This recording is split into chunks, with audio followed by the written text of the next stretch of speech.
ഇന്ന് എൻ്റെ പോസ്റ്റ്മോർട്ടത്തിൻ്റെ 20ാം ദിവസമാണ്. എനിക്ക് ചെറുതായിട്ട് കഫും കോൾഡൊക്കെ ഒന്നുണ്ട്, പക്ഷേ ഭയങ്കര റിലാക്സ് ആയിട്ടൊരു ദിവസമാണ് കേട്ടോ. അപ്പം ഞാൻ വെറുതെ ഇന്ന് വീഡിയോ എടുക്കാമെന്ന് കരുതി. അപ്പോഴാണ് ഞാൻ ബേബിക്ക് മുടിയൊക്കെ ഒന്ന് കെട്ടിക്കൊടുത്തൊന്ന് സുന്ദരിയാക്കി കൊടുക്കാമെന്ന് കരുതിയത്.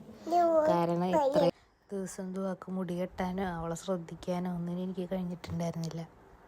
അങ്ങനെ ഞാൻ അവളെ ഇരുത്തി കാർട്ടൂണൊക്കെ വെച്ച് കൊടുത്ത് മുടിയൊക്കെ കെട്ടി അവളെ ചിരി കണ്ടപ്പോൾ എനിക്ക് ഭയങ്കര സന്തോഷമായി. എനിക്ക് അവളെ ശ്രദ്ധിക്കാൻ പറ്റാത്തതിന് ഭയങ്കര വിഷമമുണ്ടായിരുന്നു. എന്തായാലും ശ്രദ്ധിക്കാൻ പറ്റുമായിരുന്നെങ്കിലും ഞാൻ ഉദ്ദേശിക്കുന്ന രീതിയിലൊന്നും എനിക്ക് അവളെ പറ്റുന്നുണ്ടായിരുന്നില്ല. ഒന്നാമതായിട്ട് ബോഡി പെയിനും മൊത്തത്തിലാകെ ഒരു സുഖം ഉണ്ടായിരുന്നില്ല. അപ്പോൾ ഞാൻ അവൾക്ക് മുടിയൊക്കെ കെട്ടി അവളെ സുന്ദരിയാക്കി. റാഹ ബേബിക്ക് വലിയ കുറുമ്പൊന്നുമില്ല കേട്ടോ. റാഹ ബേബിക്ക് ഫീഡ് ചെയ്ത് കഴിഞ്ഞാൽ അങ്ങനെ ഉറങ്ങിക്കോളും. പിന്നെ ഉറങ്ങി എഴുന്നേറ്റിട്ട് വീണ്ടും അടുത്ത ഫീഡ് കൊടുത്താൽ ആൾ പിന്നെ ഉറങ്ങിക്കോളും. അങ്ങനെ വലിയ അലമ്പൊന്നും ഇല്ലാത്ത കുട്ടിയാണ്. സത്യത്തിൽ ഫുൾ അറ്റൻഷൻ കൊടുക്കേണ്ടത് ഇപ്പോൾ ദുവാ ബേബിക്കാണ്. ദുവാ ബേബിയുടെ കണ്ണ് തെറ്റിയാൽ റാഹ ബേബിയുടെ മേത്താണ്. നമ്മളപ്പോൾ നന്നായി സൂക്ഷിക്കേണ്ടതാണ് ഇപ്പോൾ. അപ്പോൾ എനിക്കാണെങ്കിൽ ഇതിന് മുന്നേ ഇവളെ പൊക്കാനും പിടിക്കാനൊന്നും പറ്റാത്ത കാരണം ഇവള് വരുമ്പോൾ ഉമ്മച്ചിനെ വിളിക്കല്ലാതെ എനിക്ക് വേറൊരു വഴി ഉണ്ടായിരുന്നില്ല. അങ്ങനെയൊക്കെ പോകുന്നു. ഞാനിനിയിപ്പോൾ ഒരു ഫ്രീ ടൈം പോലെ മീ ടൈം എടുക്കാമെന്ന് കരുതി എൻ്റെ ഒരു ചെറിയൊരു ജേണലിങ്, എൻ്റെ പോസ്റ്റ്മോർട്ടം ജേണലിങ് എന്തെങ്കിലും ചെയ്യാമെന്ന് കരുതിയിട്ട് ഞാനൊരു ബുക്കൊക്കെ എടുത്തിട്ട് ചെയ്യാൻ ശ്രമിക്കുന്നതാണ് ഈ കാണുന്നത്.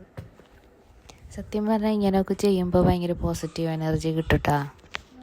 എന്തിനാണ് ഇങ്ങനെയൊക്കെ ചെയ്യാൻ നിൽക്കണമെന്ന് ചോദിച്ചാൽ ഒരു രസമല്ലേ, നമുക്ക് നമ്മുടെ മൈൻഡ് റിഫ്രഷ് ആക്കാനും എന്താണിപ്പോൾ നമ്മുടെ അവസ്ഥ എന്ന് മനസ്സിലാക്കാനൊക്കെ ഭയങ്കര ഹെൽപ്ഫുള്ളാണ്. ഈ ഒരു മീ ടൈം ഞാൻ 2 ദിവസം കൊണ്ട് ചെയ്ത് തീർത്തതാട്ടോ. ഇന്ന് ചെയ്ത് പകുതിയായപ്പോഴേക്കും ബേബി വന്നു. അപ്പോൾ പിന്നെ ഞാൻ ഇനി നാളെ ചെയ്യാമെന്ന് വിചാരിച്ച് അടച്ചു വെച്ച് പിറ്റേ ദിവസം എടുത്ത് തുറന്ന് എഴുതി.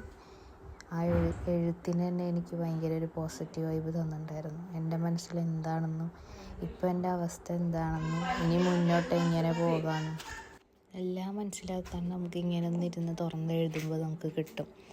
നിങ്ങൾ ബാക്ക്ഗ്രൗണ്ടിൽ കേട്ട സൗണ്ട് പോലെ അവൾ കരഞ്ഞ് പിന്നെ എൻ്റെ അടുത്തോട്ട് വന്ന് ഒന്ന് കാമാക്കിയിട്ടാണ് പിന്നെയും വോയിസ് ചെയ്യുന്നത്. ഇതുപോലെയാണ് എല്ലാം ചെയ്യുന്നത്. ദുവാക്കാണ് ഏറ്റവും കൂടുതൽ ഇപ്പോൾ നമ്മൾ ശ്രദ്ധ കൊടുക്കേണ്ടത്. റാഹ ബേബി എവിടെയെങ്കിലും കിടന്നുറങ്ങിക്കോളും. എൻ്റെ അടുത്ത് തന്നെ വേണമെന്ന് അവൾക്കില്ല, കാരണം അവൾക്കതൊന്നും അറിയില്ലല്ലോ. ദുവാ ബേബിക്കാണ് ഇപ്പോൾ അതൊക്കെ അറിയുന്നത്. അങ്ങനെയൊക്കെ പിന്നെ ഉമ്മച്ചി ഒരു പൈനാപ്പിളൊക്കെ തന്ന് അതൊക്കെ കഴിച്ച് ഇന്നത്തെ ദിവസം